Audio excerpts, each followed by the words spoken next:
Well, welcome to the new episode of the Movieslingers starring Nuan and Dinul. I think after a small break, I think me and Nuan, we were talking about movies, and recently we found out that uh, Bruce Lee's Enter the Dragon is getting a 4K restoration release for its 50th year anniversary, and I asked Nuan, I was like, hey, why don't we talk about this film?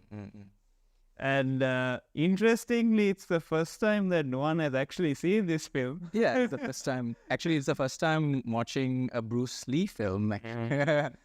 Yeah. I've seen his son, Brendan Lee's film, but I have not really seen a Bruce Lee film, only the first one, Enter the Dragon. Yes. Yeah. So, Yeah. what do you think about it? I like it. It's fun. It's sort of like, okay, as I was watching this, two things came to mind. One was that this film is very much a James Bond kind of film. Even the music, by interesting enough, it's a Lalo Schifrin who also composed the Mission Impossible theme, the Mission Impossible TV show theme. Wow. So he did Enter the Dragon. So as I was watching it, and the music came on during the opening credits sequence, I was like, "Hey, this guy sounds a bit familiar." And then I saw the name. So yeah, it's sort of like a spy film. Yeah. And the other thing that I realized was that this film probably inspired Mortal Kombat because it has all the elements of Mortal Kombat. It has an island where there's an illegal underground tournament. Yeah. There's a bad guy, like a mysterious bad guy. You have, I'm pretty sure Liu Kang is based on Bruce Lee. Yeah. right? So he's going there to avenge his family members' death. And there's a bad guy with a scar across his face. That's Kano. Okay. There's a big dude called Bolo. That's Goro. Right? And Art is like the Roper character is like the Johnny Cage. Yeah. You have all the K characters that there. Like, I'm pretty sure this is what inspired all the people who made the video game and maybe even the first film.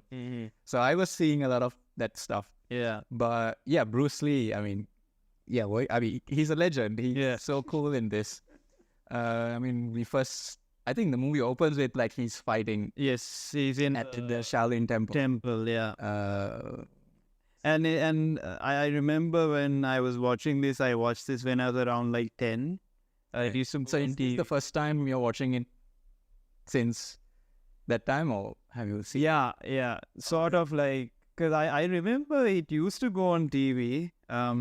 I watched his other films, Big Boss, and there's another one called The Way of the Dragon, and I think Fist of Fury was another one I watched. So, yeah, I mean, he was kind of a role model to me, like towards my teenager years, and I think he's not only just an actor, he's like a martial artist. He has his own martial arts thing called Jeet Kune Do, which kind of inspired MMA, and like, because I mean, when we talk more about this film, I think you will kind of understand, like you just told about how you feel like this film inspired Mortal Kombat, but apparently this film has this film can't really change the way martial art films are made, and I think also the way how people look towards Eastern films, especially in the West. Yeah, it was like the first big thing that broke into the mainstream, I guess. Yeah.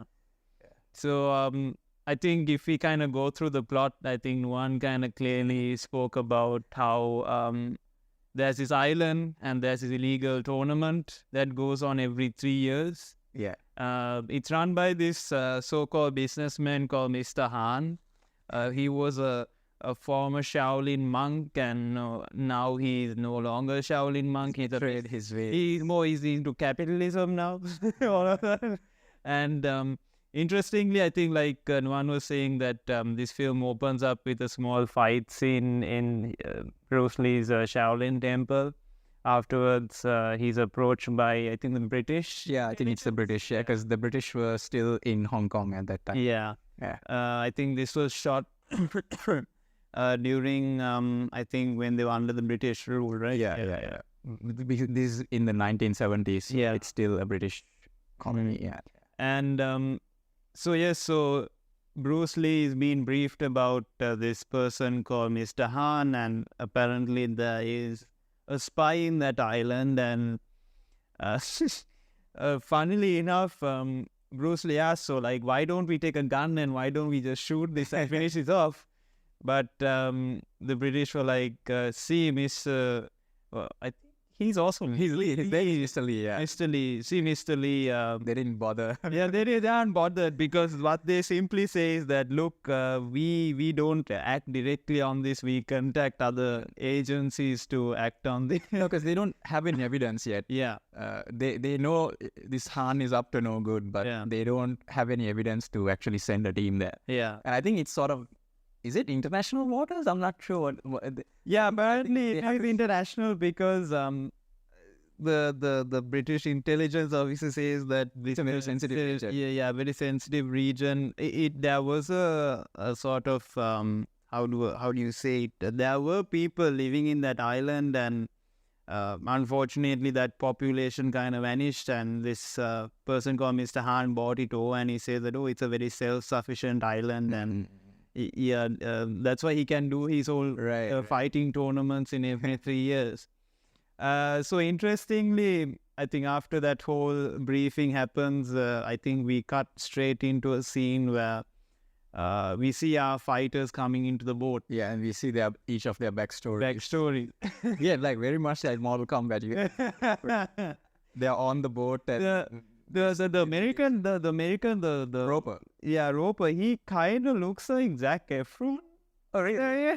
I thought he had that kind of Sean Connery, Roger Moore kind of thing. Which Yeah. again, it feels so much like a James Bond thing because this guy is there. Yeah. And he's the more kind of... Very sophisticated, right? yeah, Because like in his boat, you have like 10 like bags or 20 bags in the boat. yeah. I think because, see, even when Johnny Cage lands on the island, Yeah. he has the most bags. Yeah. So he's that guy. Yeah. So there's a lot of humor as well because they have this kind of because he's always betting on something. Yeah, betting on that. And then There's he like- says like in his backstory, he tells his assistant that I only have $60 in the account and you can have it. Shall we bet? It's like a con man. Yeah. Sort of. But he has a good heart, is what Yeah. then you find out later on. And there's another character. I forgot his name. The African American. Yeah. I think he's sort of fleeing Yeah. America or something because he gets into trouble. Troubles. Yeah. And So he's also there. Maybe he needs the money. yeah. And they all go to the island. But the one backstory we don't get is the New Zealand fighter. Yeah, but he's like a douche. But I love the part where Bruce Lee tricks him onto the boat. I knew he was gonna do that because he wasn't gonna fight. Yeah. He doesn't fight people. Because Bruce is like, there isn't enough space to fight in this. And I think before that, there's this small little reference I got where the New Zealand fighter is like, what's your style? And that kind of reminds me of a South Park Right. skit where Mark Zuckerberg asks, oh, what's your style? Because I remember in that South Park took from this. yeah. So, like you said, that happens, and I think afterwards, we come to the island where we are approached by, I think, Bolo and Han and all these. And there's this other guy, guy with the scar, and Bodyguard, right? Yeah. who is the one who's responsible for Lee's sister's death because they go after her. And we see a bit of backstory there. Backstory in that. Yeah. She could also fight. Like That was it was a really cool like chase sequence. Down the street with all these goons coming after her. And then like she's kicking them left and right, and I think eventually she gets trapped, and then she kills herself. And that's Bruce Lee's backstory. Because before giving that whole thing, we are only given the brief, and I thought. I thought even watching now, I was like, oh, maybe Bruce is going after him because he was a Shaolin monk, or maybe there's some backstory. But then I remember That's sort of why the kind of the head monk or who. this kind of sends him off. Yeah. He says, "You talk to this guy Yeah. because this Han has betrayed our ways." So there is that. Yeah, and then we kind of get filled in that It becomes personal. Yeah, personal. So I kind of like that. Yeah. In that sense, It builds up to it. it builds up to it, and so I think our so-called heroes or so-called fighters landing to this island, and they're given a feast. Yeah, they're given a feast, and Yeah, it's so weird because in that feast, like you have all these Chinese dances and all going on, and in the middle you have two sumo wrestlers. Like, oh, you're right. I mean, that's supposed to be a Japanese thing. So it's a collection of stuff going on, and that scene was kind of funny because like the African American character is like he doesn't like the food. Yeah. Because He says I like chicken. And instead he gets chicken feet. Yeah, and like so that whole little weird thing happens, and while everyone is feasting, I think also this is where I think even Mortal Kombat kind of takes that movie takes because even that has a feast. Yeah. Like welcome the players, and also so while all of that goes on, and then Han shows up. Yeah, and then there's a bit of he's sort of showing off. Yeah. So you have these women who are like throwing darts and showing off their skills. So one of the women throws her dart and lands at Lee. Yeah. Then he realizes, okay, this is probably the undercover agent. Yeah. I think that's why she throws it at him, right? Yeah, I guess. I'm not 100% sure that she knew who he was. I mean, Han is just like take apples and throwing it to random places, and all these women are like, shooting at those targets. So I'm guessing she knew it's him, right? Yeah. It wasn't a coincidence. Yeah, I felt that there was that. Because they had to meet up, get the information, right? So I think after that whole feast, obviously the escorts are brought into all of these fighters' rooms, and the African American dude is like, I want her, I want her, I want her. Yeah, it feels so stereotypical, right? Like watching it like now, I don't know, back then I don't know how they were really portrayed in films, but it felt very stereotypical. Could be. Yeah. I mean, he quickly gets into trouble with the cops. Like, that's what we see of his backstory. Yeah. Comes out, like, he goes to like a karate class or something. Comes out, he gets into trouble with some... also, like, the karate class, though, it has a Jamaican vibe to it, because one of the senseis are wearing, like, what do you call that, the cap. Right, okay. Yeah. And he's, like, doing the whole karate thing, so... Yeah, I mean, so that, yeah. Yeah, I mean, it is in the 70s. A lot of the stereotypes were more kind of exaggerated. I mean, if you watch any of the Bond films, it's like, it's so outdated now. Like, in some ways, it's very funny to kind of watch. No, that whole diner scene reminded of, like, our conversation about Indiana Jones 2, the Temple of... Oh, right. You can have seen the... For desserts, it's monkey brains. I was like, what? Yeah, it is sort of like that scene, right? It is so funny. And so after the whole feast, everyone is back in their rooms, and Mr. Han gives these fighters with escorts, and while all of that is going on, eventually I think Bruce Lee gets out of his room and kind of tries to sneak in, right? Yeah. He's trying to find out what's going on. And I think somebody notices him, right? The African-American guy, he notices it. Yeah. But then I think Lee gets into some fights. Does he attack somebody? No. So the first time he finds the little undercover thing, like the underground lab thing, he goes and he checks it out. And then I think someone tries to like cut open the rope, and then he somehow like he gets back and kind of escapes, like you were saying. But then realize somebody's sneaking around. And the African American guy is the only one who was out. Yeah. So they go after him. Han goes after him. Yeah. Yeah. And then he gets tortured, right? He gets tortured, and then Han. But then but before he gets all tortured and all, there are these fights. Yeah. The tournament is going on, and I think the first person of the tournament, was it the white dude? Yeah, it was the Roper. Roper, right? Yeah, they all have their individual kind of fights. Yeah. And then so the security guards that failed that night when Lee was sneaking around, they are made to fight Bolo. Yeah. And Bolo just destroys them. Yeah. That was pretty. I mean, he's like this big dude, right? Big dude. And just completely smashes everyone else. And also while, I don't know if you noticed this, but Bruce Lee never wears the suits. Yeah, he refuses to and he refuses to do their routine. Yeah, routine. Yeah. And I thought that kind of makes sense because he's a Shaolin guy. Yeah. He's not gonna wear a karate. Those guys are wearing like a karate. Yeah. Kind of, I don't know what judo. Yeah. Kind of white uniform. Yeah. That's not his uniform. Yeah. And he was like, no, I'm not. And I like how he just refuses to do the routine. He's like, no, I'm not doing that. And then he goes to his own room and he's doing his own workouts. And then there's this one scene where the bodyguard looks at, kind of spies on him, and he's like, he notices that. And I think this is where things get very interesting when you start this is where I think Bruce Lee is kind of, you kind of see his skills in the fight scene with the bodyguard. He's super fast, unlike everyone else.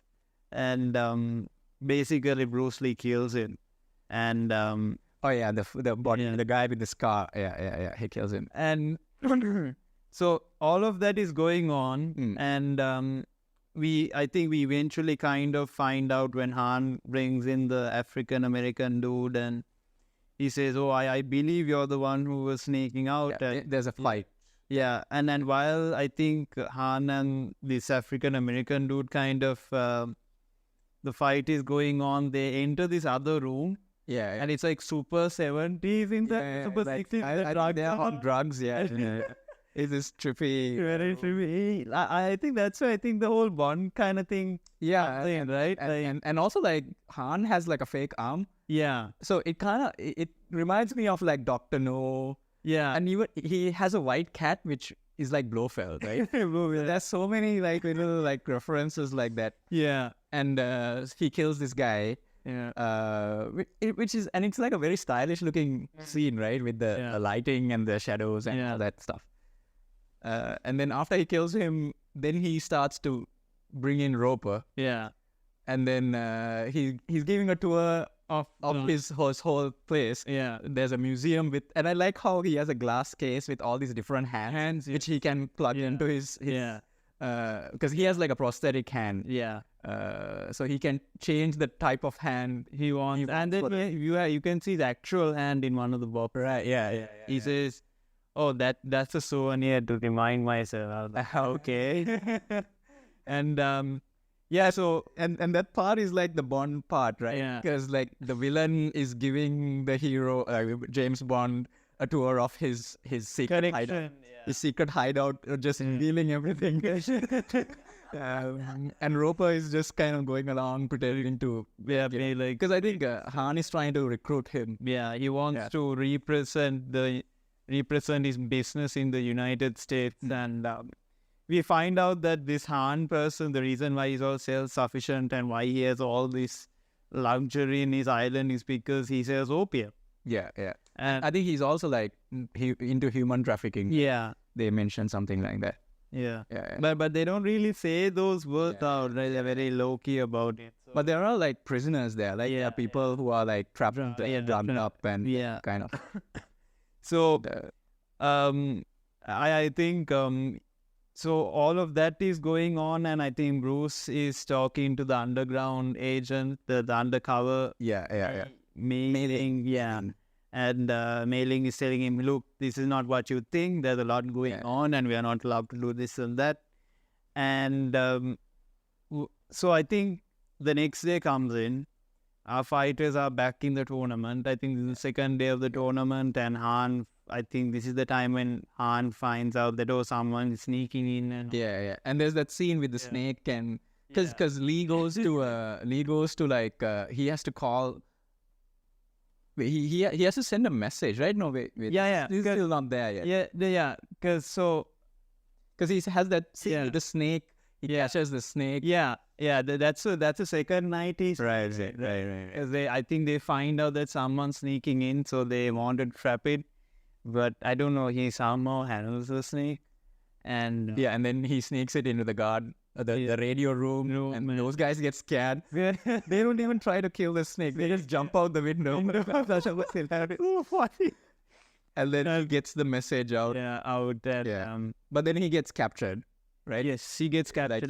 But there are some cool fights. Like he fights off a bunch of people, but then he gets captured. And interestingly, in one of those fight scenes, actually Jackie Chan was one of the people. Oh, right. Okay. And I think, I mean, if you search it up on Google, I mean, even Jackie Chan has told this numerous times that there's a scene where he's one of those men, and I think Bruce Lee does this, I don't know, he does this punch or something like that, and it actually knocked Jackie Chan. And then after the scene was over, actually Bruce Lee was really worried about him. So in that sense, you kind of, it's very interesting to see beyond the camera. But because Jackie Chan was like the next kind of Bruce Lee type of person, right?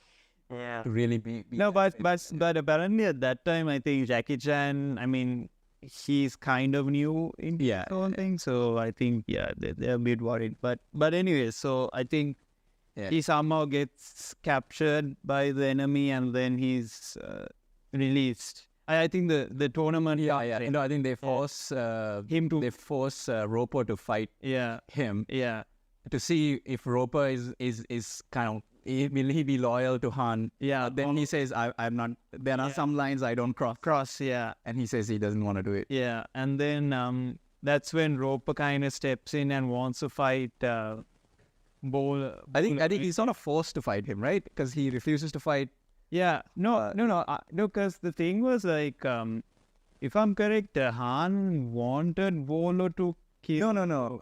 Han wanted Roper to kill Lee. Yeah. But Roper says no, and then he asked Bolo to do it. Yeah. And then when Bruce is like about to like prepare himself and all, Roper is like, no, I got this. Oh yeah. And then that's when the whole, I think, while that whole scene is going on, we see the undercover agent kind of like, she realized, this is not going to end well, so might as well create a distraction, and then she releases all the slaves, and they all go around, and everyone's beating up everyone, and then like also like and then Roper kills Bolo, right? He kills him, and then actually like that's I think the whole Johnny Cage. Johnny Cage kills Goro, right? Goro, like this did the nut shot. So and then like because Lee sent out for help, the British authorities, they send like a team on their way, and while all of that is going on, so Han kind of escaped. He puts on his claw to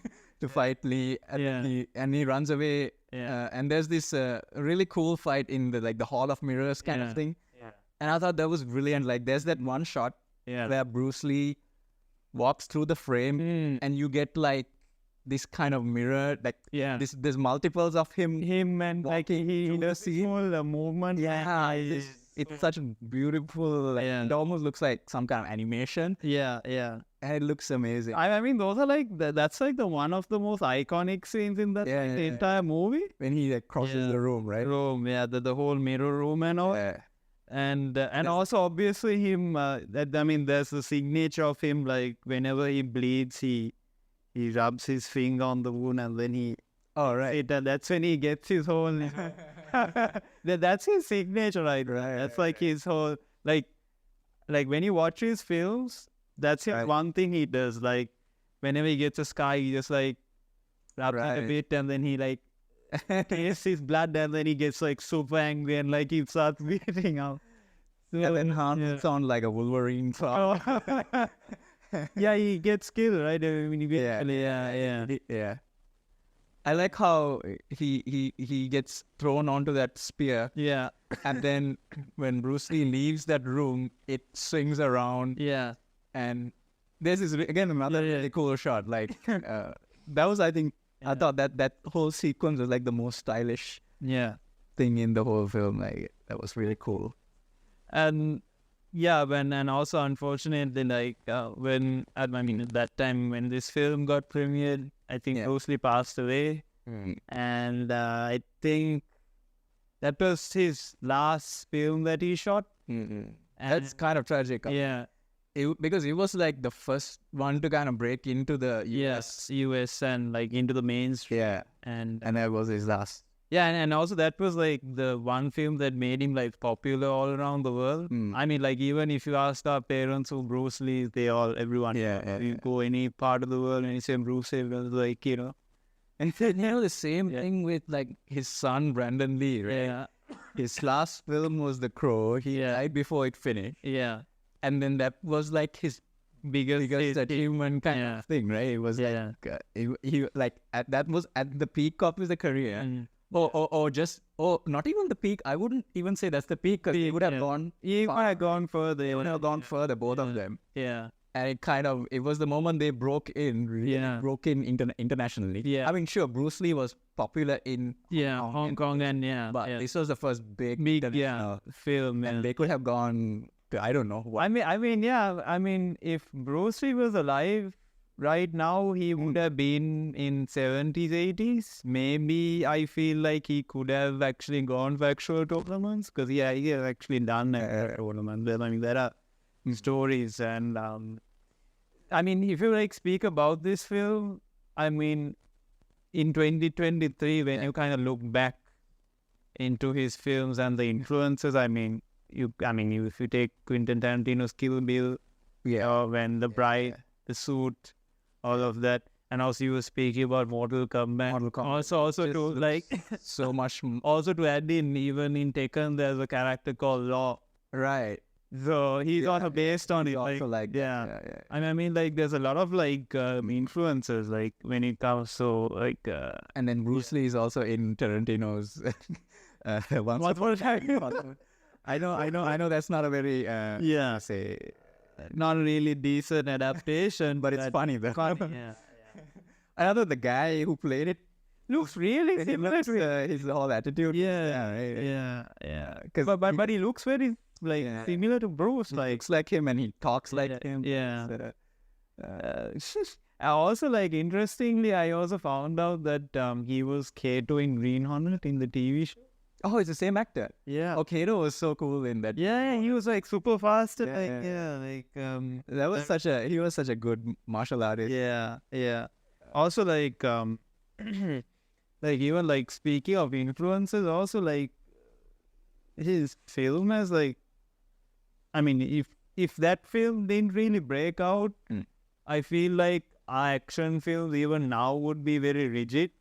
Yeah, I mean the martial arts influence may have taken longer to get there. Maybe it wouldn't have been as it is right now. Because like now you have John Wicks, you have the and also like if he didn't really break out, we wouldn't get guys like Jackie Chan coming in, Jet Li and all them, Donnie Yen. So I mean, like Bruce is that foundation to all of this whole thing. And there are if you watch the Ip Man films, there are like little cameos. At the end of Ip Man 2, you have this little kid that comes through to train with him. And it's be Bruce Lee. So apparently, like in real life, he was, I mean, trained by Ip Man, and apparently, like I think on our podcast, I said something about Jeet Kune Do and like his influence on like mixed martial arts, because he, like as a martial artist, even though Wing Chun was his like basic thing, he always believes that people should learn other martial arts and be flexible and all, because he, in his own terms, he believes that Wing Chun is not something you can use in a street fight. Right. So he always looked in like very practical aspects of martial arts. So that's why he also made his own martial art, and that's what I think we have like mixed martial arts today. And in the film, he says he doesn't have a style. He doesn't have a style. Have one style. Exactly. So yeah, that's the thing. So it's like very like it's very interesting. Like I mean, when you look at this film as a whole, it looks like a action film in the 70s, but at the same time, there's like so much wisdom you get out of it, right? Like in that opening scene where he's at the Shaolin temple. Yeah. He kind of lays out his whole ideology. Yeah. Kind of. Also, maybe the Shaolin ideologies as well. Yeah. Because like at one point he says that I think his student comes in and he says that don't Bowing. feel. Like he says that's what the Christopher Nolan. Yeah. In most of his films. Yeah. So yes, where was I? Yes. You're talking about think a feel. Feel, and then you said about Christopher Nolan. But that's a different topic. But what I wanted to say is then there's a lot of cool lessons, like he says when he's teaching the student, right? Yeah. He says emotional content. Yeah. He says, not anger. Not anger. Emotional content. And then he says like when you're bowing, never keep your eye on your opponent. And, there's this one scene he does where he points his finger and says, don't focus yourself on the finger because you'll miss the heavenly joys of the world. So I think he's saying like not to like look at where it's pointing not at the finger. At the finger. So I feel like it's interesting. That's beautiful, right? That sounds good writing, right? Like because last night I watched this film and I'm like, holy shit, there's some good stuff in this. Like his dialogue is pretty good. Yeah. I mean, they're like obviously they're like the cheesier, the Bond elements. Put that aside. His kind of words of wisdom, type of stuff is pretty nice. Pretty and also like I know that there's a lot of dubbing in this film because I think it's mostly dubbed. Right? Dubbed because I'm guessing they had issues with the accents maybe. Yeah. So they had to dub in all of that, but it's interesting. Like so after watching the film, I was kind of like going through like the Wikipedia page. I was kind of reading through, and there was a special tab called in Bruce Lee's something called The Legacy, and there was this one huge passage about how this film really impacted pop culture itself. Right. Because even when it comes to music, you have like Wu-Tang Clan. Right. They have also gotten influenced by this. Right. And also in hip-hop, in dancing also, there are certain elements that are taken based on. Oh, right. So I was like, holy shit, I mean, if you look at this film, like, forget about the history, forget about Bruce Lee's legacy, Bruce Lee as a person. If you just look at this film, it looks like a 70s action film, right? But see, see the impact it has made on the world. Like, I don't know what the world would be without this film. It's a very important. I don't think if let's say if this film actually bombed, right? It flopped. I don't think we would have gotten films like all these Hong Kong films wouldn't have been popular. And also we wouldn't have even gotten the films that were influenced by those Matrix and Definitely. It's so interesting. I know I'm getting very deep into this whole culture. It is very important. Because I feel like if we don't really talk about the impact this film has done on pop culture itself, then I don't think we shouldn't even really speak about it.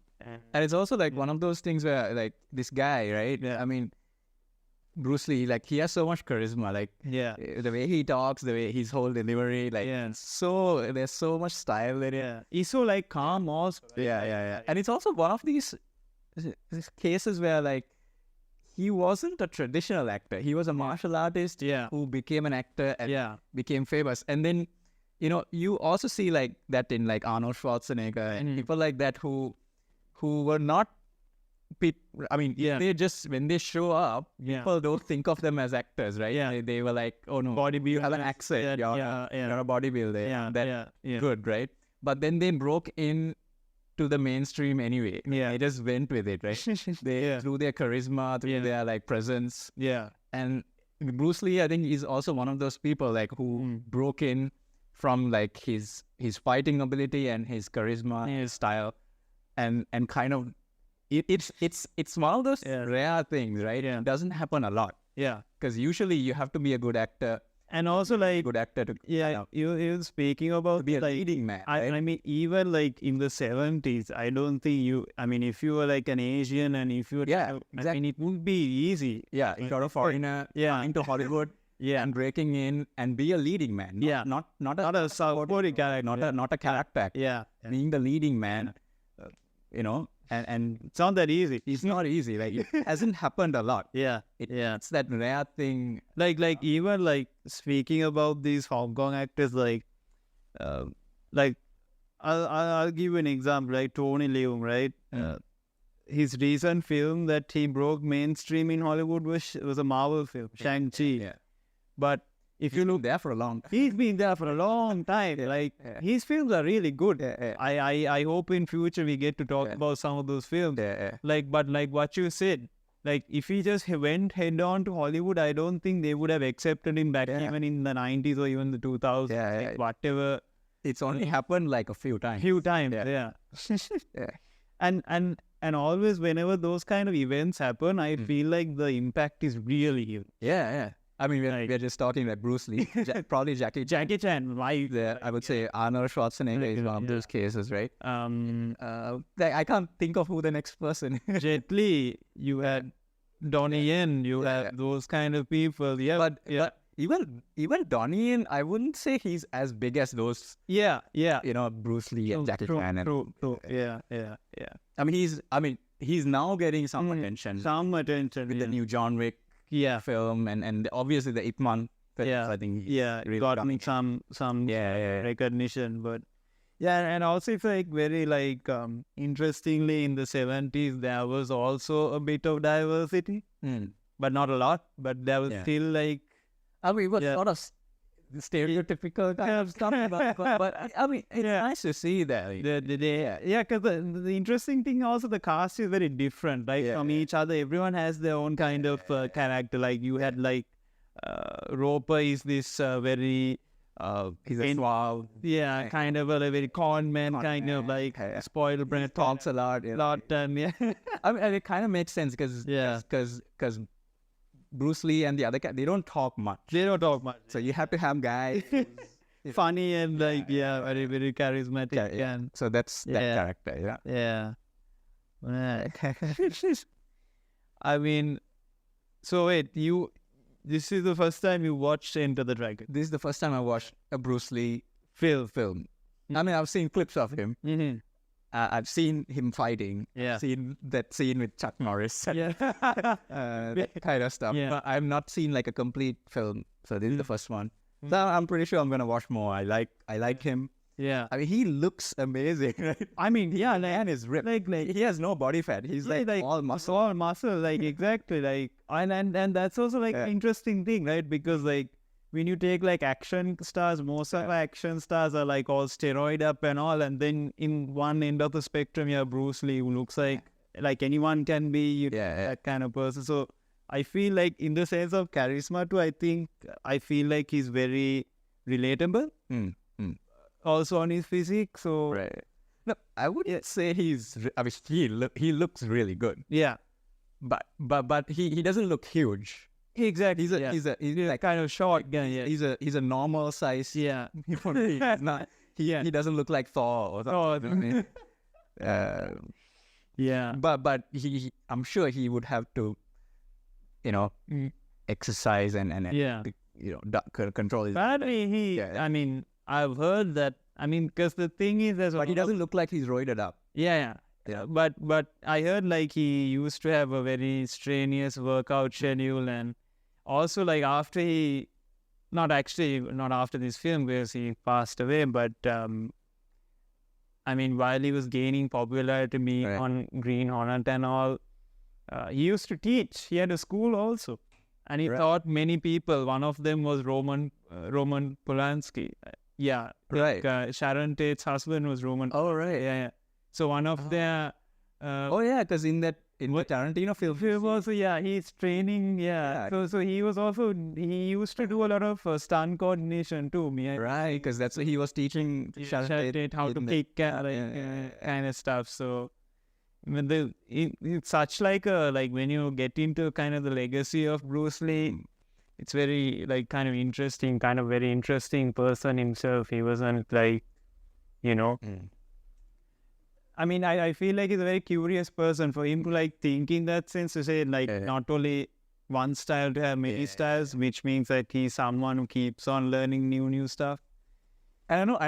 The Once Upon a Time Hollywood, a lot of people didn't like that portrayal, but I don't think Tarantino is being mean to him, because it also shows that one scene where he's teaching Sharon Tate, and he looks completely different in that scene. He's not the the kind of douchey character you see in the beginning. He's very generous in that scene. So I think so. I don't think Tarantino thinks of him as being... So apparently, I remember, I don't know whether he was on Joe Rogan or some other podcast, but Tarantino said that about how much he loves Bruce Lee, and also he said that he actually read some of the biographies written by Bruce and I don't know, some other stuff, and apparently in one point he thought that he could beat up some boxer or something. Right. Who was like way more bigger than him. So like the scene is there. Right. And apparently funnily enough, I can see that. Like, I can. So Bruce actually said that once he could beat up some dude. He talks a lot, right? Yeah. That's why. Yeah. I mean, there is a bit of that in Bruce also. I mean, he's not this purist kind of guy. I mean, everyone has their flaws. Yeah. And so also like speaking about Once Upon a Time in Hollywood, in that specific scene, I think Tarantino was like, see, Bruce Lee, he does have street fighting and he fights in matches, but Brad Pitt's character is more of a guy who came from Vietnam and he's a killer. He's a brawler. Kind of guy. So when you kind of match up with someone like Bruce Lee, obviously the killer will go to another length to kill someone, where Bruce Lee has their, limits and whatnot. So, I mean, it is what it is. It's like...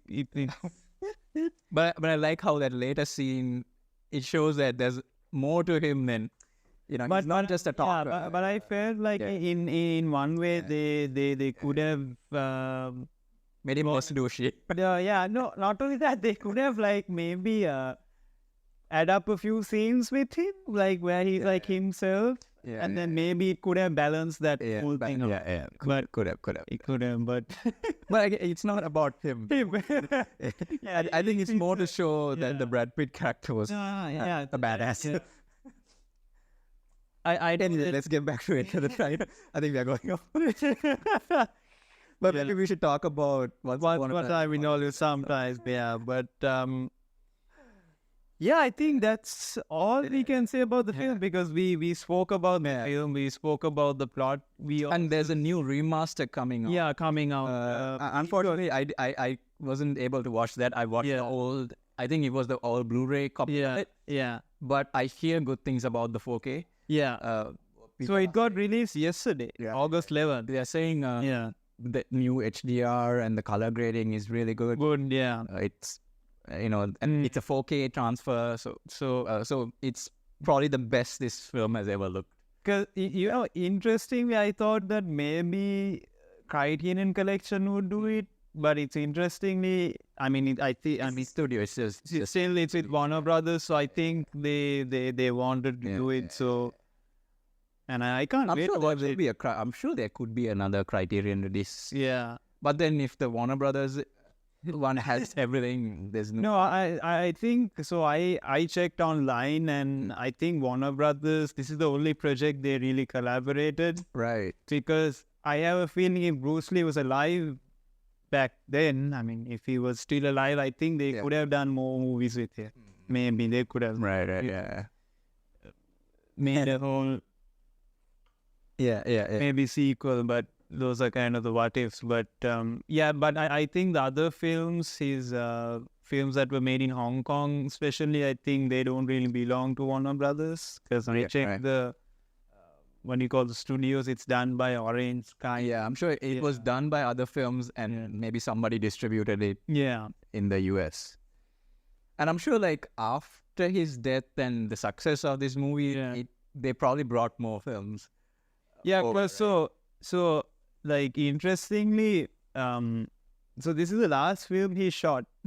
But before that, I think he did a film called not Enter the Dragon. It was called I think it was called Deathmatch. Can't remember. Okay. It was released 5 years after his death. Oh, right. And Okay. this is the one where he wears the yellow. Okay. That's where the whole the yellow with the black thing comes in. That's why in Kill Bill. Oh, right. You get what I'm saying? Okay. So that I think it was called Game of Death or something. So in that's another Bruce Lee film. You should maybe check it out. So that's where you get the whole nunchucks and also what do you think about the nunchucks here? That was, I mean, the one where when he gets before he gets captured, right? When he's beat. Yeah. That scene is really cool. Like, the whole and he's fighting, like. He's using sticks. He's using everything. That was a good. It's a chase and a fight kind of. So that's he's also his signature weapon. He uses nunchucks. So that's where I think the whole nunchuck kind of craze comes in. Yeah, I mean, and that kind of makes sense. Yeah. So does that mean Ninja Turtles, Michelangelo with the nunchucks? Yeah, I think something like that. Maybe it could have been. Wow. There's a lot of right. Too many influence. It's what it is. Cool. That's cool. Yeah. There's a good movie. I mean, if you haven't watched it, I recommend you watching it. It's pretty fun. And if you can get the 4K, if you can, I don't know if you should be. Yeah, if you can get that version of it, probably please get it. Yeah, because that would probably be the best version of this film, right? So I wanted to ask you, like, out of 5, how much will you rate? I mean, I give it a 4 because there's the one complaint I have is that for a part, like somewhere in the middle of the film, there's no Bruce Lee. There's a long segment with Roper where Han is giving to her. I'm like, how the hell is Bruce Lee? Yeah, I want to see him. Because there's like a 15 kind of minute segment, and he's nowhere. And because I was like, oh come on, I want to fighting. I want to see him beat up because because he's not the only lead, right? Yeah, it's him and the Roper character. Yeah, you see both of their names. The opening credits. Yeah, side by side. I think his name was John Saxton. I think. Yeah. So you see them side by side. So they're like co-leads. Yeah. So I think that's why there's a lot more of that other guy as well. I mean, he's not bad. There's nothing wrong with him. It's just like I want Bruce Lee. Because I wish that whole tour of the museum and everything was given to Bruce Lee. Bruce Lee, exactly. Right? Like him that Han was trying to recruit. And then to trap him, and no, maybe just to recruit him because he sees his talent. But then it's a real test of Lee whether he wants to betray his Shaolin teaching. Oh, that would have been a good conflict, right? It should have been him. I know. That's my only complaint about the film. But overall it's a really good film. It's very entertaining. It's simple and it tells its story very simply, right? And like I said, it's like just little over 1.5 hours, right? 140 minutes. 40 minutes. Simple film. It's a good runtime. Just check it out. Yeah. So and if you have, let us know what you think about it. Oh yeah, like if you have any other Bruce Lee facts you want to share with us, please let us know. But thank you so much for listening in. And see you next week. Yeah. See you. Bye-bye. Bye-bye.